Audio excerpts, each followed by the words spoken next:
es nekad nebeigšu uzjautrināties par to, cik šīs lietas ir mazsvarīgas mazajā uzņēmējdarbībā. Nu, un zīmols ir viena no tādām lietām. Tātad viņi ir labi, ja tas zīmols ir labs, uzasināts, darbarīgs, bet tu to maizi sklēt nogriezīs tāpatās. Tas nav nekas tik ārkārtīgi kritisks.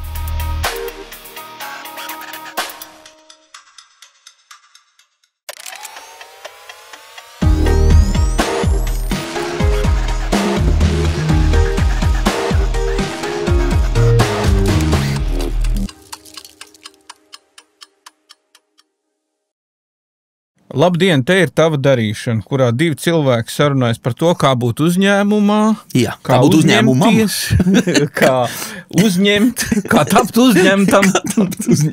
Jā. Un šodien mēs turpināsim iepriekšējā raidierakstā iesākto pārdošanas tēmu, varētu teikt. Parunāsim par reklāmu un par zīmolu, un par zīmološanu, un par reklamēšanu, un par visādiem šādiem jautājumiem. Un, zini, Jāni, es domāju, ka man patiktu zīmolot un domāt par zīmolu. Es domāju, ka es kādu gadu... patiktu zīmolot. Ka es kādu gadu mierīgi tam varētu veltīt. Piemēram, iepriekšējā sērijā mēs runājam par kausu biznesu. Es varētu ar tiem kausiem domāt par to kausu zīmolu. Vispirms domāt par nosaukumu, tad par to grafisko emblēmu, vai ne? Protams, krāsas, jo krāsām ir nozīme. Galvenais atceries, lai tava vīzija tiktu iekapsulēta iekšā tajā tavā zīmolā. Bez tā, praktiski, tu neesi uzņēmējs īsti. Jo es tā domāju, par to procesu es tā sāku iztēloties pēc tam, kad es būtu izvēlējies īstās krāsas, tā būtu fokus grupiņas, vispirms tādas mazākas, vai ne? Fokus grupiņas. Tu nedrīkst salaist pārāk daudz cilvēks kopā pie tā savu zīmolu. Viņi saraus gabalos tajā brīdī. Pēc tam varētu būt tāda plašāka socioloģija mazliet, jo, lai tomēr tas būtu relevanti kaut cik. Jā, jo tad atceries to, ka tas jau ir bijis tikai kvalitatīvais pētījums. Tad tev ir jāuztais kvantitatīvais pētījums, bet atceramies nevis par produktu, par zīmolu. Bet mēs taču neapstāsimies pie pētījumiem. Galā ir daudz zīmolu šajā kategorijā jau bijuši. Zināms, vēsturisks ekskurss būtu nepieciešams. Bez tā vispār mēs nevarētu iztikt. Zīmolu stāstos. Un tad tāda zīmola evolūcija, zīmola psiholoģiskā pēda patērētāju prātos. Kāda tad viņi ir šobrīd? No līdzīgiem produktiem, vai ne? Ko tu esi salasījies? Es domāju par šo jautājumu. Un tam būs vajadzīgs laiks, arī nauda, protams, jā, bet tam būs. Lai mēs ieejam kausu biznesā. Un pats svarīgākais ir nesasteigt šo procesu. Jā. Lūk, Jāni, kā tev šķiet, vai ar to būtu gana, lai startētu ar kausu? Es pat nezinu, kā lai tev atbild. Es teiktu, kā? Dari, kā tev liekas pareizi. Vienkārši tu būsi ļoti daudz laika patērējis ļoti muļķīgām lietām. Es neesmu, tev uzreiz jāpiebilst, es jau pasaku dienu, es taču neesmu pret zīmološanu. Zīmološana ir viens no vissvarīgākiem procesiem. Manā prātā gan neturās svarīguma ziņā blakus pārdošanai, bet zīmološana, visi nevis minētie procesi, ir, kā lai to tā pareizāk pasaka... Ja tas patīk, tad tas ir jauka laika pavadīšana. Jā, tas ir tavs zīmološana, var kļūt par tavu hobiju. Un kas zina, īstenībā varbūt tu kļūsi par zīmolotāju beigās, nevis par kausu ražotāju. Bet te laikam, teiksim tā, var jau nojaust pēc manas reakcijas, ka es neesmu tas kvēlākais šādu procesu aizstāvis un piekritējs, bet es izskaidrošu, kāpēc. Tu neesi tas, kas brīvajā laikā zīmolo. Es neesmu tas, kas zīmolo arī nebrīvajā laikā. Es tev pilnīgi godīgi pateikšu, kā man uzņēmuma zīmols izskatās, es to nevarētu pateikt. Viņu ir taisījis kāds dizainers kaut kādu laiku apakaļ. Es nevarētu tev uzzīmēt, piemēram, kā mans logots izstāst. Kāpēc? Tāpēc, ka tātad zīmolam ir svarīga vieta uzņēmuma, tā teikt, dzīvē, vai ne? Uzņēmuma visās funkcijās.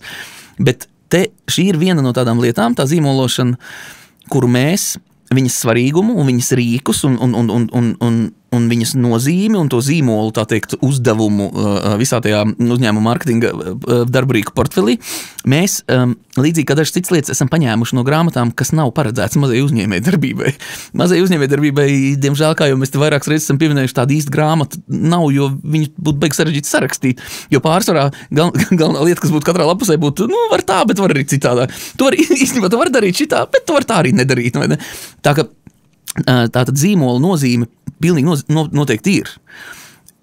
jaunam uzņēmumam, mazam uzņēmumam ir daudz nozīmīgākas lietas, par kurām uztraukties, ir tas, ko es gribu teikt. Tātad, ja tu pa šo laiku, kamēr tu zīmolo, vienkārši esi mēģinājis aizmālēt savā prātā to, ka tu neesi beig labs pārdevējs un ka tev šausmīgi nepatīk zvanīt, un tāpēc tu gribi uztaisīt īsto zīmolu, lai tas viens zvans būtu tas īstais zvans, un tas cilvēks kaut kādā man nesaprotamā veidā pa telefonu izdzird to tavu zīmolu. Viņš noelšās. Dod visu, es metu naudu tavā virzienā un dod lūdzu man, tā nav, un tāpēc man arī nepatīk tas, ka tiek drusku piesārņot arī mūsu digitālā vide ar to, cik tas zīmols ir ārkārtīgi svarīgi padarīšana. Bet tomēr es tev mazliet oponētu, ka tas zīmols var būt arī, trāpīgs tādā ziņā, ka viņš kaut kādā veidā ļoti īsi un tā kodolīgi un precīzi iztulko, par ko tas stāsts ir. Man nāk prātā, piemēram, dibdaps, vai ne? Jā. Mazais tas ritenīts no Finiera, kas man šķiet ir ļoti perfekts tas nosaukums, un par to logo es nezinu, bet ka viņš ļoti tā trāpīgi un īsi pasaka, par ko ir stāsts, vai ne? Viņš noteikti palīdz uzņēmumam. Labs zīmols noteikti palīdz uzņēmumam, bet tas nav kritisks uzņēmuma resurss, laikam tas, ko es gribu teikt. Bet pirms mēs ejam tālāk, bet te gan jāpiebilst. Es gribētu tomēr vēl piebilst nedaudz. Paskatāmies uz dibdap rezultātu, vai ne tā, ka ja mēs sakam, ka tas zīmols ir labs, mums ir jāsaprot, par kādu dimensiju mēs runājam labs. Vai viņš ir labs uzņēmēju darbībai? Tad mums ir jāsaka, ka šāda un šādu zīmolu turētāji īstenībā gada beigās iesniedz gada pārskats ar visaugstāko peļņu. Es par šo konkrēto zīmolu te nepateikšu, bet man ir diezgan droši sajūta, ka diez vai viņi ir vispelnošākais savas nozares uzņēmums. Un tas vienkārši nozīmē to, ka nevajadzētu likt uz to tik ārkārtīgi lielu uzsvaru. Tev šķiet tas zīmols labs, kādam citam šķiet dibdap, kas tas tāds vispār ir, ko tas vispār nozīmē, kas ir kaut kāds bungu kantors vai kas, un tajā brīdī, es, protams, pārspīlēju, bet ir angliski tāds teiciens, beauty is in the eye of the beholder, vai ne? Skaistums ir tā acīs, kas skatās. Tā ka, ļoti, ļoti uzmanīgi ar šo. Un te patiešām, un es publiski jau reti, jo man nesanāk publiski izteikties, šis mans viens no retajiem veidiem, kā es publiski varu izteikties, jo es citādāk nemāku, bet publiski es varbūt bieži to nesaku, bet lūdzu veltam enerģiju tam, kam viņi būtu jāvelt uzņēmējdarbībā. Labi, bet pirms mēs ejam tālāk pie enerģijas, kam viņi jāvelt, kā būtu jādomā par zīmolu? Kam tur jābūt? Ir kaut kādi parametri, droši vien, kas ir būtiski, kam tur ir jābūt? Zīmols ir darba rīks. Jautājums ir, ko viņš panāk? Viņš panāk pozicionējumu patērētāju prātā. Tāda viņš izstāsta, kas tas ir. Viņš nestāsta, viņš drīzāk ir oriģinālā variantā. Zīmols nāk no vārda brand. Vārds brand no kaut kāda skandināva vārda nozīmē dedzināt. Tā bija zīmīte, ko iededzināja lopiem kaut kur, lai pateiktu, ka tas lops ir tavējais, nevis kāda cita. Es starp citu līdzīgas lietas vēl, protams, redzu Spānijā. Viņiem ir kolektīvās ganības, lai atšķirtu vienu aitu no otras. Viņi gan krāsiņas izmanto, bet teiksim, tā ideja dzīvo vēl joprojām. Un tas vienkārši tika izmantos, lai tu zinātu, kam tas lops pieder. Tas bija viss, kam tas bija vajadzīgs. Mūsdienās man patīk tā doma skola, kas vēl, protams, saka to, ka mēs beig tālu neesam aizvirzījušies. Ja īstenībā zīmols ir vienkārši identifikators. Mums ir nepieciešams unikāls identifikators, lai mēs varētu pateikt, ka viens produkts no otra produkta atšķiras, tāpēc, ka vienu ražojas viens otrs. Mūsdienās tā ražošana pat vairs nav tik svarīga, bet viens manī raisa kaut kādu asociāciju, un otrs zīmols manī raisa kaut kādu citu asociāciju. Tātad pēc būtības tas zīmola nolūks ir vienkārši raisīt asociāciju. Ja viņa var būt labāka, viņa var būt sliktāka. Manā prātā atkal jau tam nav kritisks nozīmes, īpaši uzņēmējdarbības sākuma fāzē. Tas nav tik svarīgi. Un visi tie cilvēki, kas man saka, bet zīmols taču tur kaut kas, tur viņš izsaka visu tavu atkal jau vīziju, misiju. Es nekad nebeigšu smieties par šo. Man tas vienkārši liekas tik komiski skatoties no mazās uzņēmējdarbības skatu punkta, skatoties no tā, cik daudziem uzņēmējiem maziem es runāju. Es nekad nebeigšu uzjautrināties par to, cik šīs lietas ir mazsvarīgas mazajā uzņēmējdarbībā. Un zīmols ir viena no tādām lietām. Tātad viņi ir labi, ja tas zīmols ir labs uzasināts darbarīgs, bet tu to maizes sklaipi nogriezīs tāpatās. Tas nav nekas tik ārkārtīgi kritisks. Nevajag tam piešķirt pārāk tādu lielu romantisku. Ja tev patīk tādām lietām, bet atkal jau, tas, ko es saku, ir ne jau, ja tu esi estētiski orientēts cilvēks, ja tev patīk simetrisks vai nesimetrisks vienā kaut kādas lietas un kaut kādi stili, protams, ka mēģini to ieslēpt savā zīmolā, vienkārši tev būs patīkams viņu skatīties. Ja tev patīk izstrādāt visas vizuālās lietas savā dzīvē līdz pēdējam sīkumam, lūdzu, tas ir priekš tevis. Vienkārši negaidi, ka tas tagad tev sniegs ārkārtīgi daudz pārāku biznesa rezultātu par citiem. Tad patiesībā sanāk tā, ka šo sēriju mēs mierīgi varētu saukt arī, kam tas lops pieder un kā to lopu labāk parādīt citiem. Tad tagad ejam uz otro sadaļu, kā to lopu parādīt, jeb pie reklamēšanas produkta vai pakalpojumu. Manā prātā ir tā, ka ar to reklamēšanu ir jābūt diezgan uzmanīgam, jo tu īsti nekad nevar saprast, vai tas kaut ko dos, vai tas neko nedos. Nu, ir tas slavenais reklāmas nozares teiciens, ka reklāmā puse naudas tiek izmest vējā. Tā problēma ir tā, ka tu nezini, kura puse. Un tas, man liekas, labs teiciens, reklāma nekad nebūs pilnībā saprotama. Tie cilvēki, kas tagad par to parunāsim drusku vēl pēc tam, par tiem cilvēkiem, kas saka, ka, nu, beidzot, mēs reklāmu varam izmērīt. Tas parasti ir ļoti komiskos veidos, mēs viņu varam izmērīt. Bet tātad plūstoši mēģinot pāriet no zīmološanas uz reklāmu, ir skaidrs, ka mums tas zīmols ir jādemonstrē. Zīmola elementi mūsdienās ir arī vairs ne tikai nosaukumi, bet, piemēram, mēdz bieži teikt, Coca-Colas pudeles forma arī ir savā ziņā zīmola elements, vai ne? Tu vari noņemt etiķeti, bet tu pazīsti to kā zīmolu. Vai, skaņa arī tā Ziemassvētkos, vai ne? Jā, ir daudz lietas. Ir īstenībā tā lieta kā sensorais mārketings. Lietuvai ir savajā smarža, piemēram. Ir Lietuvas smarža, jā. Bet mums Ziemassvētkai glīt pirmā. Jā. Kaut gan arī galveniem strīdam ir. Tu ieslēdz uzreiz šo aizsardzības pozīciju. Jā, bet mums ir eglīte. Jā, mums ir eglīte. Bet tātad zīmols pēc būtības ir identifikators jebkādā ar maņām vai asociācijām uztveramā formā. Un zīmola uzdevums ir veidot patērētāju prātā to atšķirību, ne tikai indikatīvu, tātad šis ir viens, šis ir otrs, bet, ja iespējams, arī pozicionālu. Šis ir tas, un tas kaut ko identificē, viņš kaut ko man nozīmē. Mēģinot šo informāciju nodot tālāk, runājamies vienmēr par komunikāciju. Ir izņēmums, protams, tā ir tā pati, tas kā izskatās, tas pats produkts, tur tā pudeles forma un tā tālāk, bet būtībā mēs zīmolu ideju mēģinam tālāk nodot reklāmā. Ir divi veidi reklāmas. Imidža reklāmas, kas ir tātad zīmola apaudzēšana ar stāstu, pērkat manējo, ko mēs šodien ražosim, pērkot manējo, pērciet manus puķpodus, jo es tos ražoju no jūrmalas smiltīm. Piemēram, kādu smiltīm ražo puķpodus, tam notiek tas nozīme. Tajā brīdī tev uzreiz ir tā, tad tev ir personiskums tiek nodots ar šo reklāmu, jo tāpēc, kad es viņus ražoju, tā tad ir kaut kāds cilvēks aiz tiem puķipodiem. No jūrmalas smiltīm uzreiz ir nacionālā piederība, tur uzreiz ir jūrmala, tur uzreiz ir kaut kāda piederīguma princips, vai ne, tur tautiskuma elementi, vai ne kaut kādi. Pērciet savukārt jau ir pamudinājums uz kaut kādu rīcību. Mēs īstenībā katru reklāmu mēs varam šādi kādus tādus dekonstruēt, lai saprastu, ko viņi simbolizē. Tātad imidžs nozīmē, mēs mēģinām panākt patērētāju prātā pozicionējumu. Un otrs mēs saucam par pārdošanas kampaņām. Otrā gadījumā mēs sakam, Jāņa puķipoda 50% atlaide. Tajā brīdī mēs izmantojam cenošanu ar komunikāciju kopā, lai palielinātu patērētāju prātā esošo pamudinājumu iegādāties. Tātad pirms tam es redzēju Jāņa puķipodus, un likās, ir ok, jūrmalas smiltis, nav. Ir, bet atkal nav. Varbūt man tomēr citi puķipodi patīk labāk. Es ieraugu reklāmu ar atlaidi, uzreiz es eju un pērku. Es gribēju teikt, pirmais izklausās, ka dārgi, būs otrais, ka lētāk. Jā, lūk, un to man bieži vien jāpiezīmē, ka atlaides izvēlēšanās, atlaides izmantošana vispār savā mārketingā un atlaides komunicēšana var rezultēties zīmola vērtības samazinājumā. Var rezultēties, jo tāpēc, ka reizēm uzņēmums jau sāk ar atlaidu komunikāciju, kas nozīmē, ka viņš pēc būtības pozicionēs zemāku cenu segmentā. Ir interesanti, mēs parasti atlaides asociējam ar zemāku cenu, bet vienmēr ņemam vērā, kā arī Porsche automašīnām ir atlaižu akcijas, piemēram. Ņemam vērā to, ka atlaide ir relatīva. Nevis, ka es tagad sāku komunicēt atlaides savam produktam, tas nozīmē, ka es iepozicionēju viņu pie vislētākajiem jomas, industrijas produktiem. Tas vienkārši nozīmē, ka es mēģinu pozicionēties kā lētāks par sava cenu punktu alternatīvām. Okay. Labi, bet ja mēs mēģinātu to ceļu tagad iet no paša sākuma, jo te ir man šķiet daudz tādu diezgan neskaidri jautājumu. Tad mēs esam iesācējis mazais uzņēmums, kas kaut ko tur ražo, tos pašus kausus, piemēram. Tad pirmais solis man būtu jāsaprat, vai vispār man vajag kaut kādu reklāmu, vai ne? Jā. Un tad, kad es sapratu, ka it kā vajadzētu, tad man vajadzētu saprast, varbūt, ka man ir pietiek ar vienu kaut kādu lielāku pasākumu, nezinu, Kalnciem tirdziņā, varbūt, ka man vajag Facebookā, varbūt, ka man vajag vēl kaut ko citu. Jā. Kā lai nonāk līdz šīm atbildēm? Tātad, domājot par komunikāciju, svarīgi ir saprast, ka ir dažādi komunikācijas kanāli. Tu īstenībā vari, pirmais vienkāršākais, tu ražo kausus, tu izej uz ielas un kliedz. Nopērciet no manas kausi, nopērciet manus kausus. Liksies dīvaini, bet tas jau ir vairāk nekā nekas, vai ne? Kas zina, varbūt kādam vienkārši iepatiks, šis gan ir dīvains.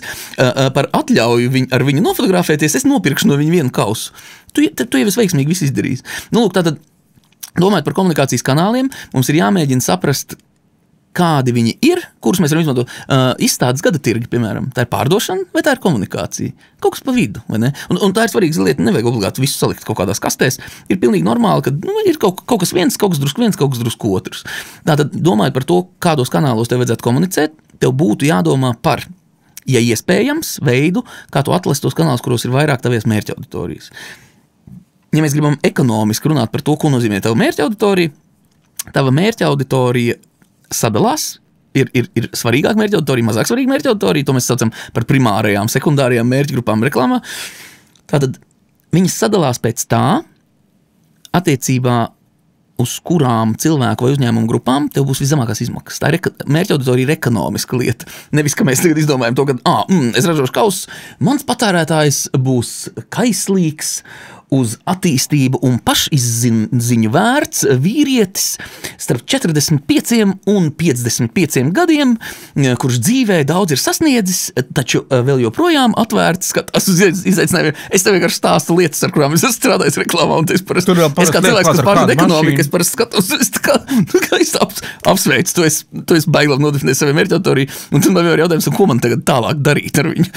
Nē, bet šis ir svarīgs jautājums. Man šķiet, ka tomēr mērķa auditorija, tā kā tu pateici, būtu labāk nekā tad, ja es teiktu, tas ir vīrietis no 20 līdz 70. Kāpēc labāk? Tāpēc, ka tas ir šausmīgi plašs, tas, ko es pasaku tagad. Jā, tev vismaz kaut kāds sašaurinājums ir. Labi, viņš ir izklausās jā, bet jautājums ir, ko tu ar viņu var darīt? Faktiski, ko tu var padarīt ar to mērķa auditoriju? Viena lieta, ko tu vari padarīt, tu vari uztaisīt labāku reklāmas kampaņu, protams, orientējoties. Un iztēloties to jā, un tieši tā, un tad es parasti saku, šis ir baigi labi tad, kad tu domā, piemēram, kaut kādu vizuālo atainojumu, vai ne? Jo visbiežāk tas, ko tu man pasaka ar šādu mērķa auditoriju, ir tas, kā tu redzi pats savu zīmolu, visdrīzāk, vai ne? Tātad, vizuāli ok, bet domājot par komunikācijas kanāliem, tas īsti nekam nedara. Izņemot, ja tu patiešām zini, ka viņiem eksistē šāda vīriešu kaut kāda kopiena, kur savācās kopā piekdienās klubiņā, un tad tu ej uz to klubiņu un arī reklamē, vai ne? Jā, es gribēju teikt, tu varbūt zini, ka tie šādi tipi vīrieši bieži iet uz džimu, tur, teiksim, piekdienā. Uz trenežeru zāli. Lūk, un tad tā interesanta lieta ir tā, ka viņi iet, bet kā tu to uzzināsi? Tad ir jautājums, ja visi ir tavi minējumi, tas arī ir ok, bet tad mēģinam minējumos izmantot ekonomiskus pamatojumus. Piemēram, kāpēc vīrietis nevis sieviete?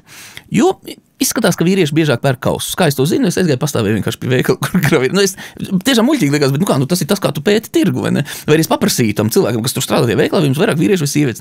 Kurš ir tas cilvēks, kas pie jums nāk? Tas būtu vislabākais veids, kā noteikt savu mērķa auditoriju, vai ne?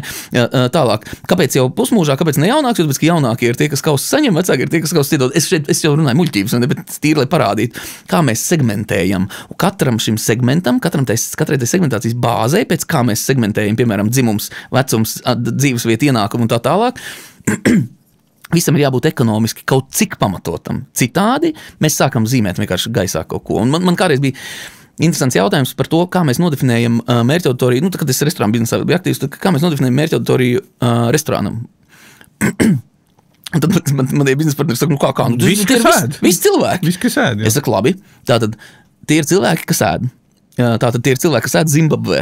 Mēs tagad nofraktējam lidmašīnu, aizlidojam pie viņiem, saliekam viņus lidmašīnā, atvedam viņus apakaļ. Tad biznesa partneri saka, tas būs pa dārgu. Es saku, tā tad viņi varbūt nav tā mūsu mērķa auditorija. Ok, labi, jā, viņi pa dārgu, tos svītrojam laukā. Tie ir visi Latvijas iedzīvotāji. Es saku, labi, rēzeknieši varētu mums diezgan labi nākt, bet pērkam rēzeknes ziņās reklāmu mūsējo. Un tad viņi saka, Janka, tu esi idiots. Es saku, ne, bet es mēģinu tevi iemācīt, vai ne? Acīm redzot, ir kaut kāda mērķa auditorija, ir. Tātad tie ir cilvēki, kuri mums ir kādi lētāki, vai arī tie ir cilvēki, kuri mums ko? Dos vairāk naudu, vai ne? Tā ir tā mūsu mērķa auditorija. Tātad nosakam to mērķa auditoriju, saprotam, kādus kanālus viņi izmanto, ejam iekšā tajos kanālos ar komunikāciju. Ja pārējie rīki ir izmantoti, tieši ir viena piebildīta, ko es gribu piebilst. Tā ir svarīga lieta, ko ņemt vērā. Reklāma maksā naudu. Kas to būtu domājis?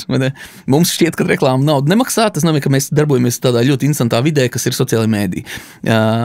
Un tajā brīdī man, diemžēl, ir jāsaka, cilvēks, kas uzskata, ka sociālajos mēdījos nevajag naudu, lai varētu pārdot savu produktu, ir cilvēks, kurš sastapsies savā uzņēmēja dzīvē ar diezgan strauju sienu. Bet nekas, tas nekas, viņš atdursies diezgan strauji pret to, ka bez naudas nekas nenotiek mūsdienās. Bet ir izņēmumi, man šķiet, ka es jau vienā iepriekšējā raidījumā teicu, ir izņēmumi, tie ir cilvēki, kuri uzbūvējuši diezgan lielu sociālo kapitālu sociālos mēdījos. Tiem ir citādāk. Tie, protams, viņi uz to kapitālu, kā saka, monetizē, un viņi izmanto to savus sekotājus, lai tur tirgotu to savu produktu, bet tādu cilvēku ir mazākumā starp jauniem uzņēmējiem. Lūk, tā ka padomājam, tātad mēs saprotam, ka mēs esam izmantojuši visus kanālus, ko mēs varējām, mēs esam tikuši iekšā veikalos tādos un šitādos, mēs esam iekšā platformās, tur pārdošanas platformās un vēl kaut kur, tagad ko man darīt ar komunikāciju?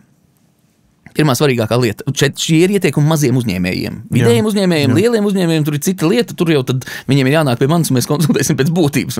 Bet tātad, kas ir jādara visiem maziem uzņēmējiem?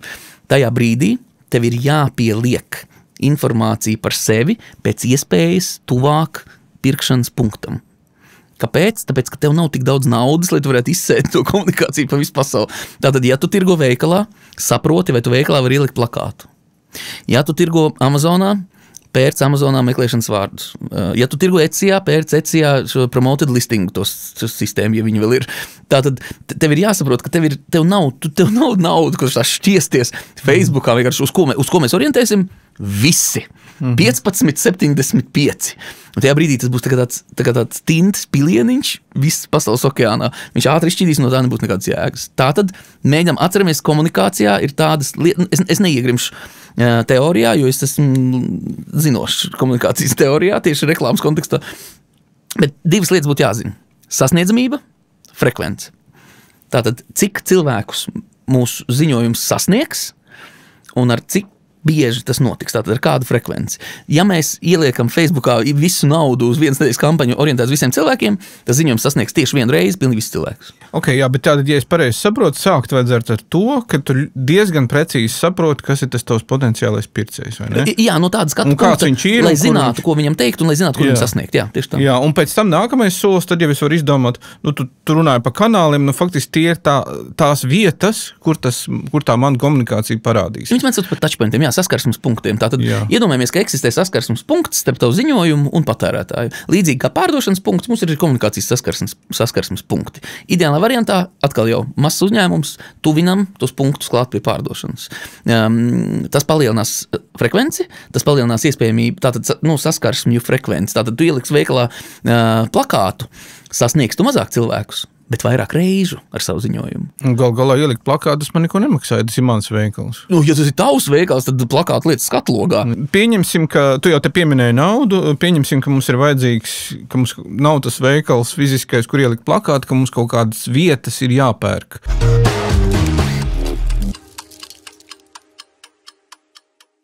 Obligātās 30 sekundes. Tiem, kam sanāk, ir jāturpina, un Luminor atbalstīs. Tātad ir jauns produkts, kas ir aizdevums sadarbībā ar Eiropas Investīciju banku. Aizdevums ar samazinātu procentu likmi uzņēmumu attīstībai, iekārtu iegādēji vai auto leasingam. Tātad pieteikties var uzņēmumi sākot no viena pilna darbības gada, kredīts no 10 000 eiro uz augšu. Piesakies!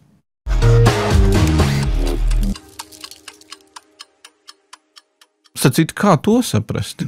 Kur tad tās vietas īstās būs man? Kur komunicēt? Jā. Es atļaušos nerunāt par masu komunikācijas kanāliem. Tātad, kāpēc es atļaušos nerunāt? Tās naudas, kuras ir nepieciešamas, lai tur komunicētu, nav sasniedzams nevienam maziem uzņēmējiem. Tu pa televīziju, rādio to mēs aizmirstam televīziju, rādio, aizmirstam vidas reklāmu. Ir rādio kanāli diezgan aktīvi nodarbojas ar savējo pakalpojumu tirdzniecību maziem uzņēmējiem. Ar ļoti nelieliem izņēmumiem, kurus būtu burtiski uz 2 roku pirkstiem saskaitām, ar ļoti nelieliem izņēmumiem viņi tirgo gaisu, burtiski, jo tāpēc, ka tev no tās reklāmas nebūs pilnīgi nekāda jēga. Piemērs es izstāstīšu. Iedomājamies, ka tu ražo kaut kādu plašu patēriņu preci, baltmaizi. Muļķīgs piemērs ļoti, ļoti plašs patēriņš. Sašaurinām drusku. Tu ražo marinētus bietes, piemēram. Tu ražo marinētas bietes, tev ir zīmols Osvalds bietes. Osvalds biete, pieņemsim. Man liekas ļoti labs nosaukums. Osvalds Pupa ir tāds zīmols. Redz, kā man domājās. Tas ir cits, jā. Tātad, Osvalds Bieta, kas pilnīgi nesaistīts zīmols, kam vispār nav nekāda sakara ar Osvaldu Pupu. Tātad šis zīmols mums ir, piemēram, tavos 3 pirmais veikalos, un tu esi sarunājis, tevs lielais notikums sarunājis ar Elviju, ka viņi ieliek savā plauktā. Tad tu saproti, ka tu tagad esi liels ražotājs, un tu pirks tagad radio reklāmu, vai ne? Konto? Kā minimums. Tieši kā minimums konto. Tātad mēs pērkam konto reklāmu. Un tagad padomājam.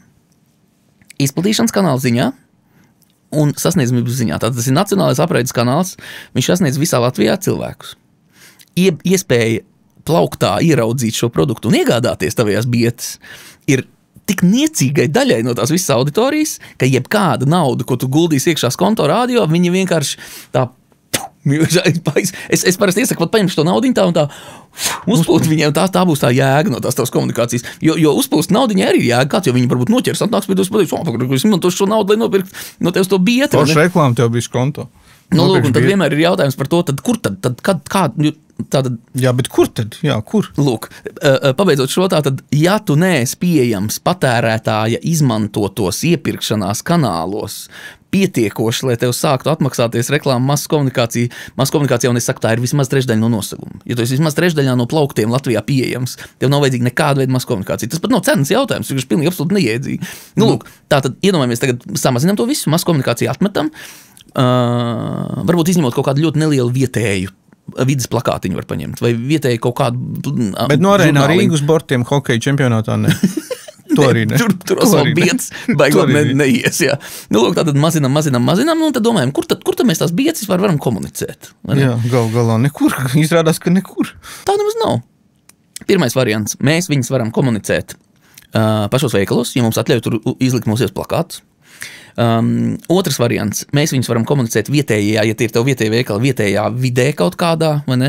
Kaut kur izlīmēt plakātus, to sauc par guerilla marketing, kaut kur izlīmēt plakātus, bet tu nedrīkst teikt, ka tu tas bija, vienīgi tagad laikam jāmaksā sots ir arī tad, ja tu tiec reklamēts, bet kāds cits pielīmē, kaut kādu tādu es atceros likuma grozījumu.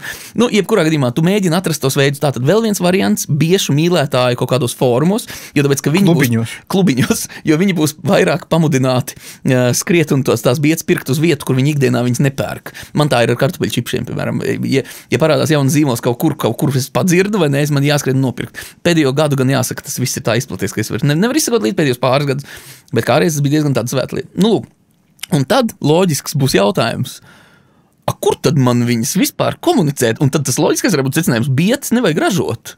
Jo nevar komunicēt. Jo nevar viņas komunicēt. Un tad man vienmēr ir tā kā, padomājam lūdzu vēlreiz, vai ne? Varbūt, ka eksistē produkti, kuriem reklāma nav nepieciešama. Jo tāpēc, ka tu esi iegājis tajā veikalā un tu ieraugi tur tās bietas. Ja tu vēlies pamudināt patērētāju, viņš tad izvēlēties vairāk nekā konkurentu bietas, atkal jau plakāti, ja iespējams. Tālāk mums ir akciju sadarbība ar izplatīšanas kanāliem. Atceramies to, ka sadarbība pārdošanā ar izplatīšanas kanāliem var notikt patērētājiem neredzamos veidos, taču patērētāju uzvedību ārkārtīgi ietekmējoši. Ir tāda lieta, ka es nekāds tulkojas, bet mēs to varētu iztulkot kā mazumtirgotāju akcijas. Tu aizej uz tiem veikaliem un pasaka, zin kā ir, es tagad gribu, lai jūs mani noliekat redzamākā vietiņā, aiļu gali ir redzamāka vieta, acu augstums ir redzamāka vieta, tur ir vesela zinātne par mazumtirniecību. Es gribētu, lai jūs ieliekat man redzamākā vietiņā, bet patērētājiem nedodat atlaidi, jo tāpēc, ka Osvalds Bietas ir zīmols, kas nedod atlaides. Bet es jums iedošu 25% atlaidi. Tajā brīdī veikalam no tevi sāk kļūt izdevīgi likt labākās vietās, pat bez atlaides. Jo tāpēc, ka no tavas pārdotās burkas viņš sāks pelnīt vairāk nekā no konkurenta pārdotās burkas. Tātad tu sāks parādīties labākās vietās, tavu produktu vairāk pirks. Arī tas ir mārketinga rīks, kurš patērētājiem ir neredzams. Tātad mēs to nevaram nosaukt par reklāmas kampaņu, bet tā ir pārdošanas veicināšanas kampaņa. Okay, bet paklau, ar tavu atļauju liksim mazliet mierā bietes, mēs kaut kā ļoti nokoncentrējušies uz tām, jo man ir tāda sajūta, tā nav zinātniski nekā empiriski pamatojama, bet man tāda sajūta, ka mūsu klausītāji mazie uzņēmēji vai tie, kas grib sākt uzņēmēju darbību, varētu būt mazliet vairāk ieinteresēti digitālajā kaut kādos digitālos kanālos. Jā, e-komercijas kanālos. Digitālā reklāma. Šis ir e-komercijas slavas gājiens, es teiktu, šī ēra mums. Jā, tā ir. Es izvēlēšos publiski, protams, neko slikti neteikt par cilvēkiem, kas kaut ko dara aktīvi. Bet kā vajadzētu pieiet nopietni tam jautājumam, kur tad man reklamēt to savu produktu? Ne biedrs, bet kaut ko citu digitālajos kanālos. Lūk, komunicēsim digitālajos kanālos manas saražotās pildspalvas. Jā. Tātad, ja man ir pārdošana internetā, tajā brīdī domājam par to, ka tas ir īstenībā mūsu pārdošanas kanāls, ne tikai komunikācijas kanāls. Ja tās pildspalvas ir pieejams veikalos, tad jau ir citādāk. Tas kļūst par tīru reklāmas kanālu. Ja tu ražo pildspalvas, kuras pieejams veikalos, un tu vēlies internetā pamudināt cilvēkus viņus pirkt, tas nozīmē, ka tev ir jābūt ļoti lielam pildspalvu ražotājiem. Atkal jau tur mums būs cita saruna, citi aprēķini, citi iemesli komunikācijai. Bet pieņemsim šobrīd, ka tev ir pildspalvu veikals internetā. Tu vēlies, lai cilvēki tās pildspalvas pērk, tāpēc, ka viņam ir kaut kāda veida saliens. Tātad viņš ir kaut ko izceļās uz pārējo pildspalvu fonu. Kaut vai ar to, ka tā reklāma parādījās cilvēkam acis priekš. Svarīgi saprast, ja eksistē platforma, tev būtu iespējams izdevīgāk viņu atrasties. Ir izņēmumi, atkal jau, ja tu esi influencers, ja tu esi sociālā mediju personība, tad ir citādāk, jo tāpēc, ka tad tu vari to plūsmu cilvēku, kas uz tevi skatās, virzīt uz savu mājaslapu. Nu tātad nevis pašam būvēt, bet labāk Etsijā. Jā, ja ir Etsy iespējams, tad to pildspalvu tirgojam tur. Amazonā, ja iespējams, tirgojam tur. Labi, bet problēma, uzreiz Etsijā ir 100 miljonu pildspalvu priekšā jau. Jā. Ko darīt? Tātad, tas, ko mēs darām, mēs apskatāmies uz ne 100 miljoniem, bet vismaz uz kādiem pārdesmit no viņām, apskatāmies ilgāk esošos kontus, jo tāpēc, ka tie visdrīzāk zina, ko viņi dara.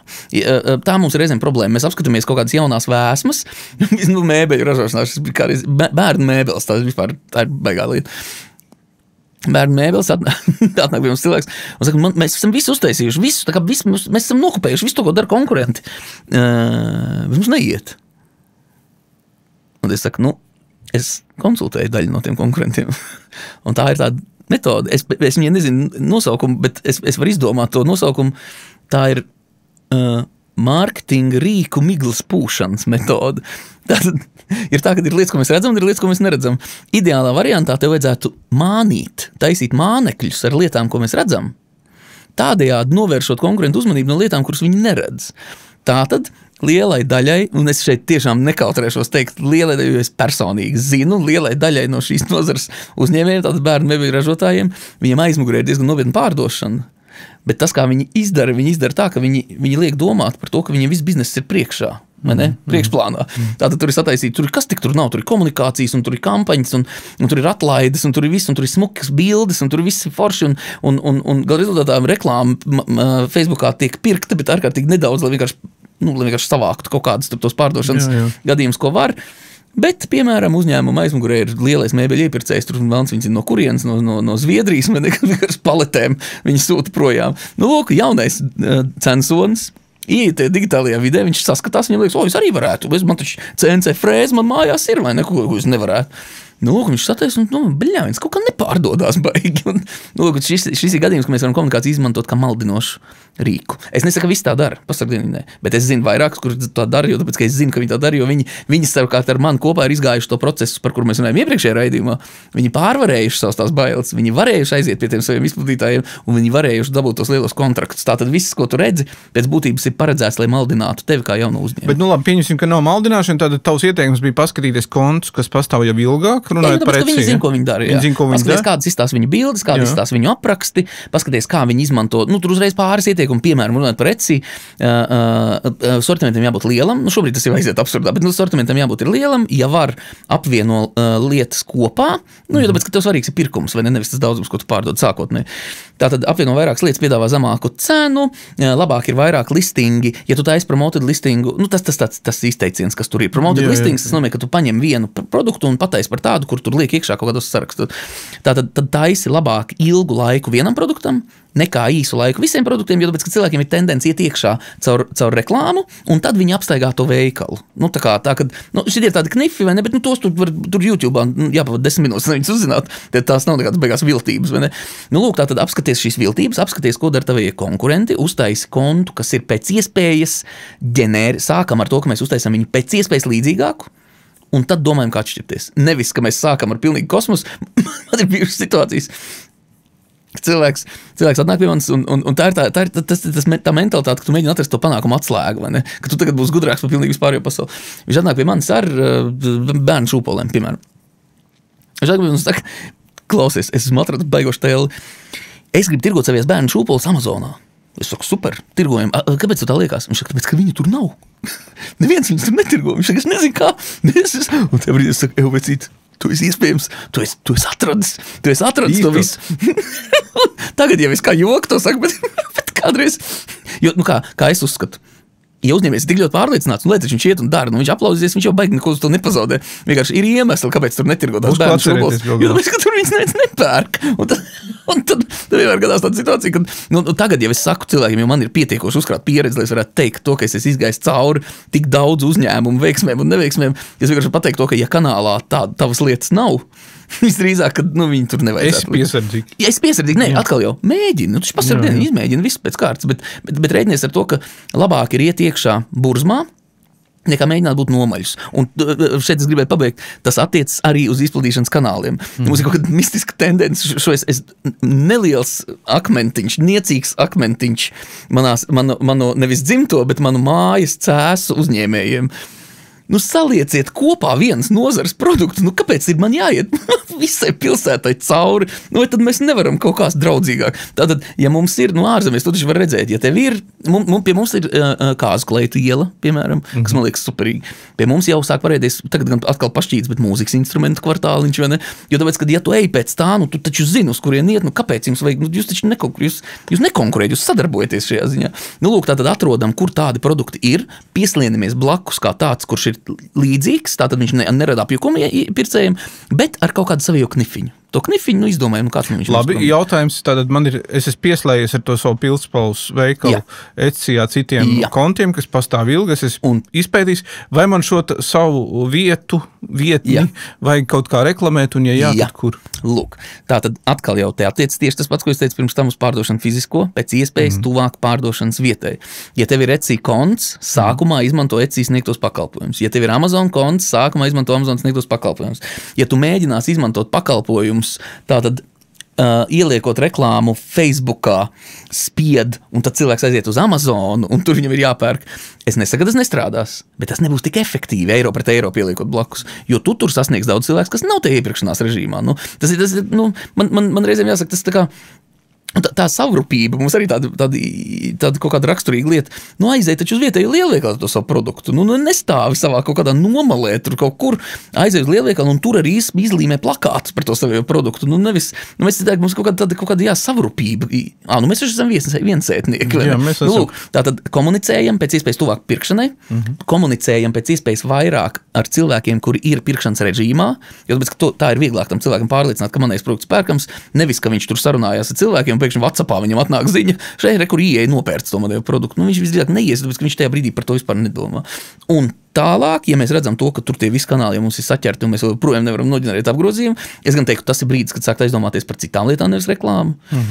Bet ja tu patiešām zini, produkts ir, viņš ir labs, viņš cilvēkiem patīk, tu esi dabūjis daudz labas atsauksmes, bet tu vienkārši nevari sasniegt cilvēkus pietiekošā daudzumā, tikai tad mēs domājam par masu komunikāciju un tāda masveidīgāku komunikāciju, tāda ekspozīcija pirkšana internetā. Bet cik tam tērēt vajag? Iepriekš tu teici, tātad mūsu iepriekšējā sērijā runājām, ka tur apmēram pusi, vai ne? Jā, pārdošanas izdevumi un reklāmas izdevumi. Tas ir tas pats stāsts, vai ne? Tātad, ja es esmu Etsijā, tad te ir tas pats likums ar tām savām Pilspalvām? Jā. Jeb sākumā tomēr ir mazāks. Sākumā būs mazāk, jo tāpēc, kā algoritms tev būs labvēlīgāks. Bet ilgā termiņā tas izlīdzinās. Protams, tu samaksās Etsijās 11% no transakcijas un kaut kāda tur par uzturēšanu kaut kāda naudiņu un vēl kaut kas. To tu, protams, skaiti nost. Jo tas tā kā...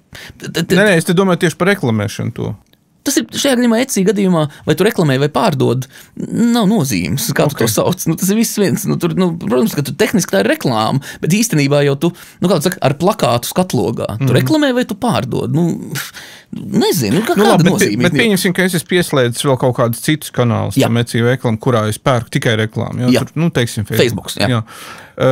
Kā es zinu, ka tas ir jēdzīgi un cik es zinu, kurā brīdī, vai to kaut kā var izmērīt daudz maz?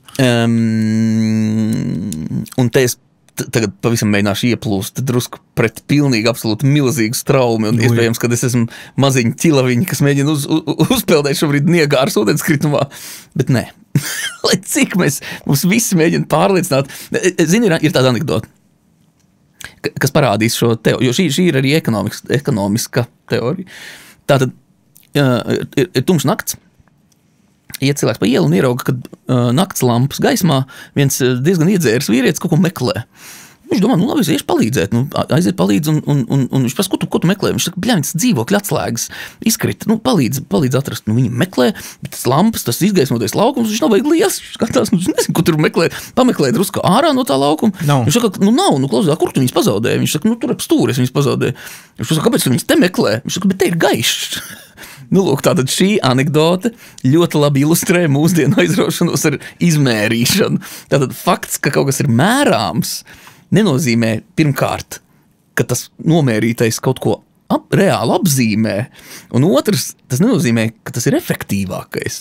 Nomērāmākais risinājums ļoti reti, kad ir efektīvākais risinājums. Mēs vienkārši sajaucam šīs lietas galā, ka mūsu galvās nav jēdzieniskas atšķirības starp šīm divām lietām. Kā rezultātā mēs panākam situāciju, kurā mums ir aizvien efektīvāka digitālā komunikācija, e-komercija aizvien efektīvāka, bet pārdošanas gadījumi ir aizvien mazāk. Man ir pieredze, pavisam reāla pieredze, bet šis gan ir liela apjoma reklamētājs.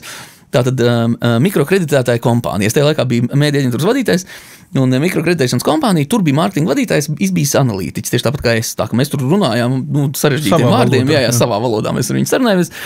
Un viņš man saka, es gribētu tagad pārvērst visu mūsu komunikāciju par uzdevumu efektivitātē. Un es jums saku uzmanīgi, bet turpini. Viņš saka, tātad mēs tagad apskatāmies, kurā portālā, mums bija portālos salikt banneri, tajā laikā vēl nebija tāda atsevišķa ekspozīcija pirkšana. Portālos salikt banneri, es tagad gribu redzēt, no kura no banneriem man nāk kāds pieprasījums skaits, jo viņam izplatīšanas kanāli bija internetā, mikrokredīta pieteikumi. Tātad no kurienes man nāk lielāks pieteikumu skaits, to kanālu mēs efektivizējam, tātad tur mēs izliekam vairāk, biežāk un tā tālāk. Un mēs skatāmies pēc rādītāja, kas ir cena par pieteikumu. Loģiski, un es viņam saku, nav. Viņš tā kā nav. Es saku, man tev pagaidām sarežģīti to izskaidrot, bet pamēģinām, ieraudzīsim, kad tas nestrādā, un tad atgriezīsimies apakaļ pie šīs teorijas. Un viņš bija tik pārliecināts par to, ko viņš dara. Viņš bija pilnīgi, tā kā viņš spīdēja. Viņš ir atkodis to kodu, viņš ir panākuma atslēga. Kāpēc tas nestrādā? Lūk, paiet pusgads, mums ir reklāma atlikusi tikai vienā kanālā, un mūsu cena par vienu aizpildīto ir uzlekusi vienkārši pilnīgi absolūti kosmosā salīdzinājumā ar to brīdi, kad mēs sākām. Kāpēc? Ir tāda lieta, kā nemērāmi mainīgiem. Un viena ļoti svarīga lieta, kur viņš ir nemērāms, ir mūsu patērētāju prātos esošais zīmola pozicionējums. Tātad mums ir, viņa gadījumā, tā bija salīdzinoši vienkārša lieta, kas to ietekmēja. Mums ir vietnes, kur mēs vienkārši pērkam masveidā ekspozīcijas, kuras izskatās neefektīvas. Bet viņas ir 1., 2. un 3. ekspozīcija ar tātad 1., 2., 3. parādīšanās gadījums ar to zīmolu. Un tad mums savukārt tur bija, es atceros, tajā laikā ziņu portāli, tur kaut kāds 1LV bija tas neefektīvais, ziņu portāli bija tas, it kā skatījās tie efektīvie. Un tad savukārt cilvēks lasa ziņas, un tad viņam izlec tas banners, un tad viņš domā, es tomēr gribu to kredītu, un nospiež. Ko mēs izdarām? Mēs noņemam it kā tās nevērtīgās ekspozīcijas nost, atstājam it kā tās vērtīgās, bet tās vērtīgās tie brīdī kļūst nevērtīgas, jo pēc, ka tā vairs nav pēdējā ekspozīcija. Atkal, es te drusku sarežģīti jau runāju, bet es ceru, ka tas saprotams. Tātad mēs paņēmām izmērāmās lietas, uzskatījām viņas par svarīgākajām un pazaudējām efektivitāti. Es mēģināšu kaut saka, ilustrēt to ar paņemam tos pašus kausus. Es ražoju trofejas, un man ir veikals. Man veikala skatlogā ir izlīmēts plakāts. Vislabākie kausi pie Jāņa Kļaviņa. Jāņa Kļaviņa kausi, foršie kausi, tava bērna ballītei vai sacensībām vai ne, whatever, tur nezinu. Un apakšā es pierakstījis sadarbojos arī tur ar Latvijas Futbola federāciju, vienalga. Nekāds bietis, jā. Efekt, nekāds bija aizmirstam bietis. Jāņa kausi. Kā es varu nomērīt efektivitāti? Nekā. Viņa nav nomērāma. Ja tev viņš labi pērk, tu var teikt, varbūt arī plakāts nostrādāja. Bet varbūt arī nē. Lūk, tātad. Un vēl man ir izkārtne augšā, Jāņa Kļaviņa kausi. Tad pie manis atnāk digitālās komunikācijas speciālists un pasaka man to, ka man vajadzētu tagad nodarboties ar e-komerciju. Es saku, ko tas nozīmē? Viņš saka, mēs liksim dažādos kanālos ekspozīcijas, skatīsimies, kur no tiem kanāliem strādā, tad mēs viņus, to cilvēkus, kas noklikšķinās, mēs vedīsim pie tevis uz mājaslapu, un viņi izdarīs pirkumus. Tas būs ārkārtīgi efektīvi. Es saku, labi, man ir 1000 eiro šim. Labi. Viņš liek kaut kādu pirkumu man nāk. Un tajā brīdī viņiem jau tur savu pasauli sākās, šie kontakti efektīvāk, šie kontakti mazāk efektīvi. Galvenais tagad palielinām uz 1500 to naudiņu, vai ne? Tad skatīsimies, kur tur vēl kontakti, kur vēl. Tajā brīdī es esmu tajā iebraucis visā iekšā, man liekas, ārprāts, paskaties, šit, mums ir vērts šeit likt, mums vērts, tajā brīdī man jāmaksā vēl 1500 eiro, tad to pieprasa uz efektivitātes uzlabošanu, un es saprotu, ka man vairs nav nauda nodrukāt jauno plakātu, vai ne, un uzlikt izkārtni. Un es saprotu to, ka bet reku, tur taču ir efektivitāte, kas šeit ir, nekā te nav, tad vispār, es pat nevaru izrēķināt vispār šeit neko. Ņemam to izkārtni nost, netaisīsim jaunu, neliksim to plakātu, liksim iekšā tajā internetā. Ieliekam internetā un sāk samazināties pirkumi kopējie, vai ne? Internetā viņi drusku palielinās, bet salīdzinot ar to, kāda man viņi bija pirms tam, man viņi ir nekādi. Šis ir piemērs, kā mēs mēģinot iet uz efektivizācijas virzienu, esam iznīcinājuši mums iespēju notirgot. Es patiešām izvēlējos kaut kādu visvienkāršāko variantu, ko es parādīt. Gribu teikt, tam jaunam uzņēmējam faktiski nevajadzētu paļauties uz to, ka tu visu vienu kārtu lietas tieši uz to digitālo. Es teikšu tā, ja mēs gribam būt pavisam konkrēti, lēmumam par digitālo komunikāciju ir jānāk no tevis. Nevis no kāda, kas tev mēģina viņu ietirgot. Tas ir tas, ko es gribu pateikt. Lielāka šobrīd jaunajā un mazajā uzņēmē darbībā lielākas bīstamības tikt apkrāptam, kaut vai nevilšas tikt apkrāptam, kā e-komercijā un digitālā komunikācijā nav. Ļoti uzmanīgi, ļoti uzmanīgi. Kāpēc? Tāpēc, ka tas cilvēks, viņš jau pat nezina, ka viņš tev krāpja. Viņš jau īstenībā tev nekrāpja. Viņš dara visu, ko viņš tev ir apsolījis. Viņš patiešām efektivizē. Bet vai tas, ko viņš efektivizē, ir tas, kas ir jau labākais rīks, to viņš nevar pateikt. Kā viņš to var zināt? Viņš darbojas ar savu internetu komunikāciju, viņš vienkārši ļoti labs pārdevējs, viņš tev ir ietirgojis to risinājumu, bet to, vai viņš tev ir vajadzīgs, to ir jānosaka tev pašam. Un tajā brīdī ļoti uzmanīgi. Es esmu redzējis situāciju, kurā es domāju, kā lai pēc iespējas labāk aizmaskēt to ciet. Tātad iedomājamies ir situācija, tu ražo māla priekšmetus un tirgo viņus savā veikaliņā.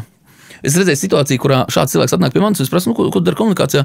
Mums tur ir Facebook kampaņas, mums ir efektīvi, mums ir retargeting, remarketing, tur kaut kas. Protams, ka es tajā brīdī jau saprotu, kur censoņi ir nokļuvuši līdz šim cilvēkam. Un es saku, pasaka man lūdzu, priekš kam? Tāpēc, ka tur efektivitāte mums jāpalielina, mums tur ir kaut kas. Es saku vēlreiz, tā kā pakāpjamies pāris soļus apakaļ, priekš kam tas viss ir vajadzīgs? Lai cilvēkiem būtu tur informāti, lai pozicionējums būtu kaut kāds zīmols, tad sāk piesaukt tos zīmolu. Es saku, jā, bet tas priekš kam? Viņš saka, es nezinu. Es saku, nē, tas jau nav matemātikas uzdevums. Pasaka man, kāpēc tu dari? Lai cilvēki pirktu. Es saku, Pakāpjamies tagad viens solis apakaļ. Padomājam. Kas tev būtu jāizdara savā mazpilsētā ar savējo māla preču veikalu, lai cilvēki pirktu? Es nezinu, tu zini, mums nav jāiegūst izglītību. Kas tev būtu jāizdara? Atliekam drusku maliņā šo visu. Es nezinu, gan jau kaut kāds plakāts varbūt. Es saku, mēs jau domājam pareizā virzienā. Jā. Mums ir jāapziņo cilvēki, kuriem vislielākā iespējamība pie tevis veikalā ienākt. Sākumā. Pēc tam, protams, mēs varam izmantot visas efektivitātes lietas, bet sākumā izdaram mājas darbu, un tas mājas darbs mums ir uz iekšu, vai ne? Mums pašiem jāizdara lietas, mums ir jāsaprot, kāda rīki mums ir jāizmanto, un šeit es nevienu brīdi negribu teikt, ka nebūtu jānodrošina digitāla komunikācija. Ja tev ir platformās, piemēram, veikali, vai ne, protams, ka tev ir jāizmanto. Galā auditorija varbūt arī tālu prom kaut kur, vai ne? Piemēram, lūdzu kritisko domāšanu. Lūdzu. Un tātad runājot, jo tā ir sarežģīta lieta. Tur real-time bidding, piemēram, stratēģijas, vai ne? Tās ir patiešām sarežģītas, viņas ir tik sarežģītas lietas, ka paši tie cilvēki, kas tev viņi ietirgo, viņi īsti nesaprot, par ko viņi runā. Tātad, jo viņi nesaprot nevis tāpēc, ka viņi būtu muļķi, bet tāpēc, ka to nevispējams saprast. Ir tā, ka ekspozīcijas mēdz pazust aiz mākoņi, vienkārši viņi vairāk nav. Ļoti iesaku izmantot draudzīgā marsieša metodu šādā situācijā.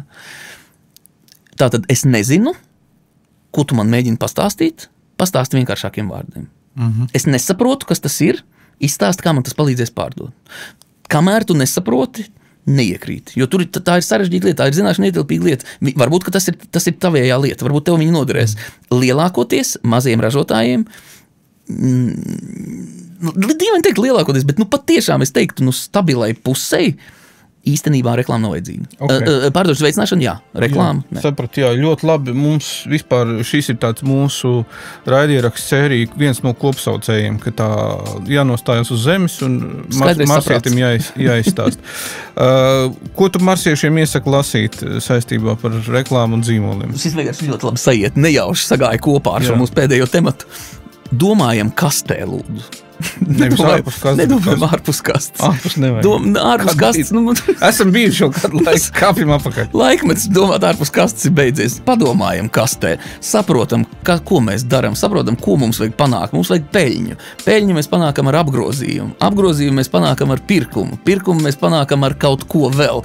Lūdzu, domājam iekšā šajā kastē. Ja mēs domāsim ārpus kastes, mums būs ārkārtīgi mīlēts zīmols bez neviena izdarīt pirkumu. Labi. Esam kastē. Paldies, Jāni. Burvīgi. Līdz nākamajai reizei. Līdz nākamajam. Visu labi. Atā.